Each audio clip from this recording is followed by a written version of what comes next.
लक्ष्मी निवास या मालिकेच्या आजच्या भागामध्ये आपल्याला असं बघायला मिळतं आहे की जयंतला जान्हवीचा खूप राग आलेला असतो की तिने सिंकमध्ये तशीच खरकटी भांडी ठेवलेली असतात. जयंत रागारागाने किचनमध्ये जातो आणि ॲप्रन घालून ती भांडी घासायला लागतो. त्यावेळेस जानू त्याला म्हणते की अरे जयंत सॉरी, माझ्या लक्षातच नाही भांडी घासायची आहेत म्हणून. त्यानंतर जयंत म्हणतो इट्स ओके आणि मग दोघं मिळून भांडी घासतात. असा काहीसा रोमॅन्टिक भाग आपल्याला आज पाहायला मिळणार आहे. इकडे सिद्धूची बाबांनी चांगली खरडपट्टी काढलेली असते. तुला पार्टी ऑफिसमध्ये यायचं होतं आणि तू त्या सिंचनाच्या घरी कशाला गेला होतास.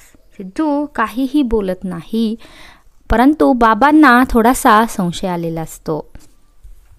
इकडे विश्वाच्या बाबांनी एक खतरनाक निर्णय घेतलेला असतो की आपण विश्वाचं लवकरात लवकर लग्न करून टाकूया. त्याच्यासाठी एखादी चांगली मुलगी आपल्याला बघायलाच पाहिजे. हे ऐकून आईला खूप मोठा धक्का बसलेला असतो. इकडे नीलांबरी सिद्धूला विचारते की तू भावनाला सर्व काही सांगितलंस का. त्यावेळेस सिद्धू म्हणतो अहो वहिनी, अगोदर ती माझ्यावर खूप चिडलेली आहे, काहीच झालं नाही आहे. त्यावेळी नीलांबरी विचार करते आणि एक भन्नाट आयडिया सिद्धूला सांगते आणि सिद्धू खूप खुश होतो. आता सिद्धू भावनाला पटवण्यासाठी नेमकी कोणती पावलं उचलणार हे पाहणं खूप रंजक ठरणार आहे.